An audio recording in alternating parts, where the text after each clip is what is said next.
So I'm gonna try to make it through this video without crying. I don't know if I'll be successful, but in this case, I don't really care about crying because it's something that is really meaningful to me.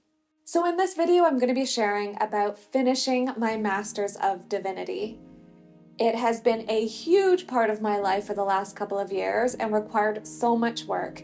And 2 days ago, I finally walked my convocation and graduated. But there was a big piece of news that I've been holding in my heart for a couple of weeks until I really had the space to share it. And that is that I was selected to be the valedictorian for my graduating class. So in this video, I'm going to talk about my process, doing my Master's of Divinity, some of the lessons learned, and you're going to get to watch my speech. And then I'll talk about what's next. Like, now what? Now that this big part of my life is complete.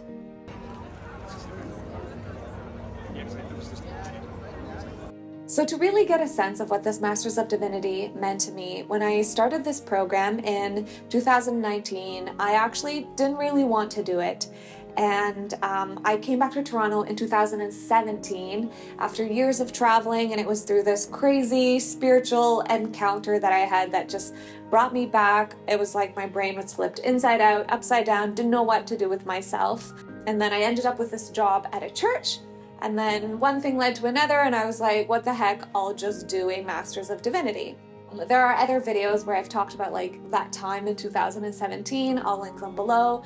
I actually got to create a podcast for Tyndale University called Heavenly Minded, Earthly Good that actually tracks my entire spiritual journey over the last 5-10 years. And I'll link that below as well. For this video, I want to talk about like what it meant to me to get selected as the valedictorian, because I did this program, like it's so wild because most people, when they choose to do a Master's of Divinity, it's a very intentional decision. If you're not sure what a Master's of Divinity is, it's a professional degree that's usually got by people who feel, quote unquote, called into ministry, which is like Christianese or like Christian speak for, they feel called to serve God by working in a church. And that is not how I felt at all when I chose to do my degree. In fact, I actually was already working at a church. I'd gotten a job at a church in 2018 in their communications team, and so there was no reason for me to go study. But one thing led to another, and I just found myself in a program. And so I really struggled for the first year and a half or so. It was a lot of work. The really crazy thing is I just didn't even know how much work it would be because I didn't really want to do the program. I just applied and God did. And then next thing you know, I'm in this program. And so I actually had a huge crossroads in April 2020 where I finally just let go. And I was like, you know what? If this is what I'm supposed to do in this season of my life right now, so be it. And again, I go into a lot of details into that crossroads in the podcast, Heavenly Minded, Earthly Good. I think it's like episode 7, The Error of Idols. So from that point on, April 2020, I really just was like, you know what, if I'm going to do this, I'm going to put my all into it. And so I stopped making YouTube videos. I stopped posting on Instagram. I stopped doing anything other than what I really had to do. And those were the papers I had to write for school, do the work that I actually had to do for the jobs that I had. Because at the time, I was working 2 jobs, and then I switched jobs, and then I ended up working another 2 jobs. So I've actually had a lot of jobs over the last 5 years as well. But as you can tell, like, trying to work 2 jobs and do a master's, like my brain had just like exploded and splattered, and there was nothing else to do other than just the work right in front of me. And obviously during this time, it was also the pandemic. And so from, you could say, April 2020 until really just a few months ago, maybe January of this year, 2023, I just did the work that was in front of me. And it was a lot of work and a lot of sacrifice. Like, there are friendships that I never made, conversations that never happened, hopefully, probably a lot of really good moments in life that never happened because I spent a lot of Saturdays at the library writing papers. So January of 2023, this year, I had already moved to Niagara, and I was involved with this company that you'll hear more about later. And so I was ready to be done. Like February of this year, I was already like, you know, the USB stick in my brain that was like processing and thinking about my program was like, it was out. I was ready to be done. And then I think it was in March or so, I got this email saying that I was valedictorian. And this is one of those moments where it's like time freezes, and I feel like God just like opens heaven and lasers down on me and says, I see you. And nothing has been lost. From that point on, I was like, oh, I have to write my speech. I thought it was done. I have a little bit more homework to do. And so I started, I had to write my speech. I wrote it early in the mornings and submit it, and then get feedback and edit it a little bit more. And so there's actually a version of it that's much longer than what I actually spoke. But it's really meaningful to me, and I'm going to post it on my blog. I'll link it down below as well so that you can just check it out and see it if you want. I didn't really film that day, obviously. There's only a few little clips I got, but I did have my sister, my family, and a good friend of mine, Kathy, just help to capture some of that day for me. And I'm sharing this with you because I really see this as a testimony of what God has done in my life. I can see how much I've changed over the course of this program, and I think I'm actually still seeing, you know, it's not like you come out of the oven fully baked. It's like, you know, and then you live your life and you're like, wow, I am so different, and I'm still being changed and changing. So I'm just gonna roll these clips and let you guys join me on Convocation Day.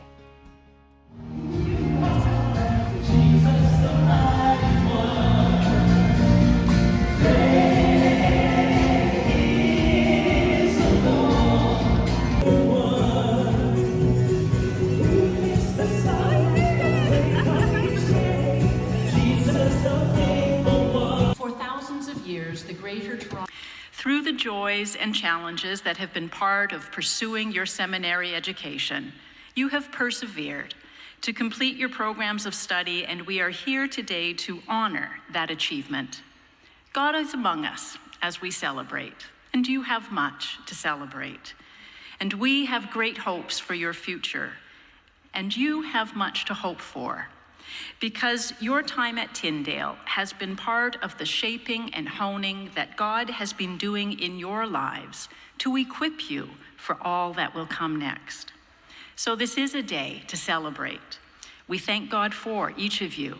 And I had the privilege of teaching and directing the program of this year's valedictorian, Anita Lee. When she started the Church in the City Masters of Divinity program 4 years ago, she came with a very eclectic background, to say the least. Because when you first meet Anita, actually, you'll hear a bit of her past, and you'll hear a little bit of her story. You'll get a picture of this free-spirited, creative digital nomad that you can imagine her like working freelance on her laptop somewhere in a hostel or a cafe across the globe. She is an entrepreneur and an innovator, and she came to Tyndale to discern how her various interests could weave together with her growing faith. And she was quite atypical. As evident with her distinction today as she's receiving, she was an excellent student with a 3.93 GPA, very efficient. She worked full-time as a student and full-time in her profession. She was collaborative with her peers and her fellow cohort members. And during her studies, she even produced a podcast at Tyndale called Heavenly Minded, Earthly Good that gave us a taste of her journey to reconstructing her faith in late modernity. But what stood out to me the most was her ability to incorporate seemingly unrelated disciplines to her that was like systematic theology or learning Greek or church history. And she's trying to figure out how to weave that into her professional interests that many would see as foreign to the seminary. And when we think about marketplace ministry, we often imagine someone doing a Bible study in some lunchroom with some fellow colleagues. And although that is significant in its own right, Anita was on a pursuit to find other avenues to integrate and inspire a new generation of entrepreneurs who would reimagine what ministry in the marketplace could look like.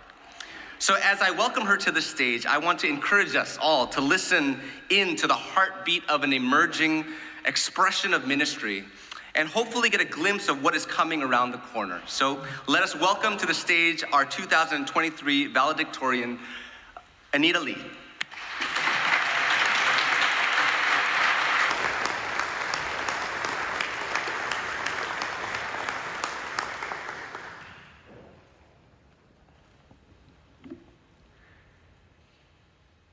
Thank you, Professor Sadirgo.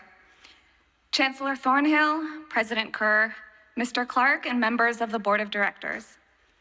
Provost Green, members of Cabinet, faculty, honored guests, family, and friends, and to you, fellow graduates, congratulations.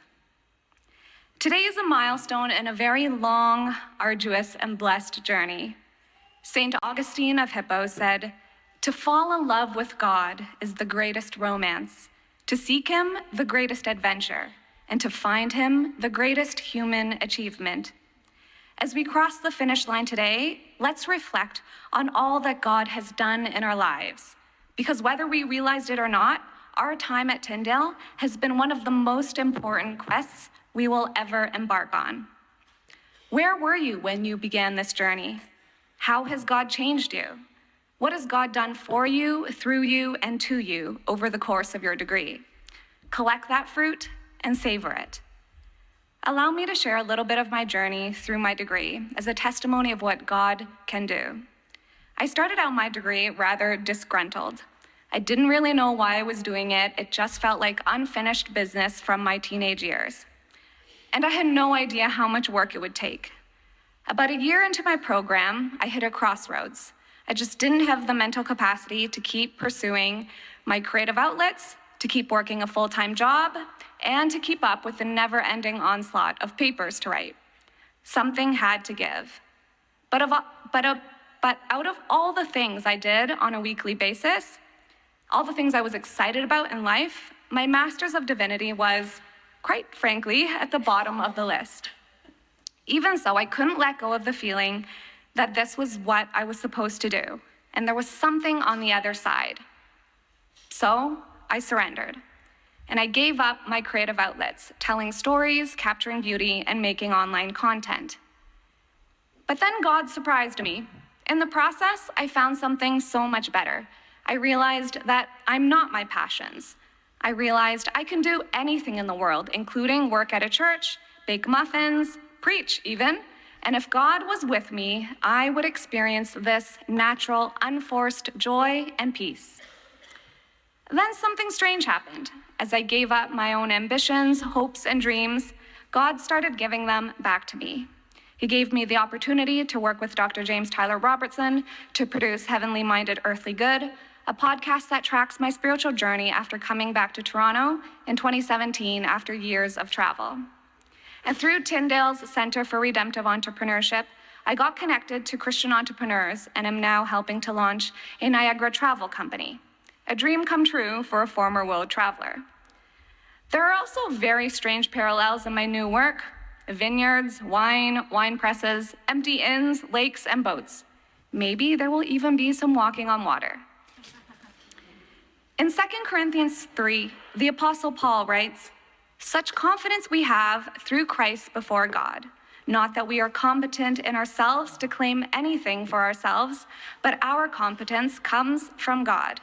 He has made us competent as ministers of a new covenant." Do you feel it? It's not our degrees that make us competent as ministers, or how well we remember the Greek perfect active conjugation, though that can help. Our competence comes from God. We are at our best, the most competent, when we are emptied of ourselves and all of our ability comes from Christ. So as we look ahead into our future, my prayer is that we would lean into God's competence. The Spirit of the living God dwells in us. Let us always see ourselves as ministers of the gospel in everything we do, working out our salvation and sharing his gospel with equal parts humility and confidence. or Godfidence, as I like to call it. We are now part of a long line of Tyndale graduates and disciples of Jesus who will serve God and glorify God in every facet of society for the rest of our lives. Graduating class of 2023, congratulations.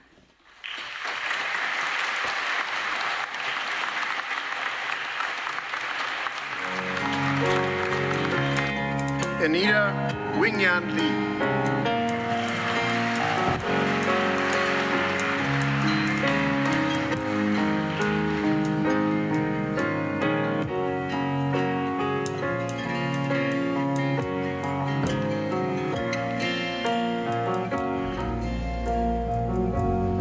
Renee Cerez.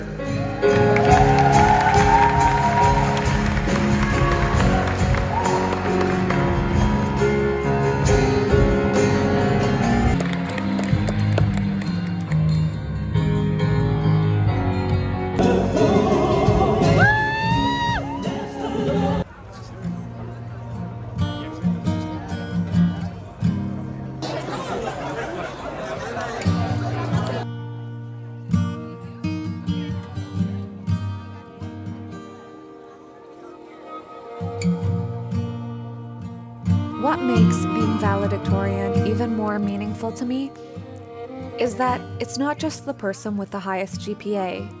The faculty chose the valedictorian, selecting someone who they believed best exemplified what they hoped for all graduates: ministry skills and competence, academic achievement, Christian character, and a passion for engaging the world with the gospel.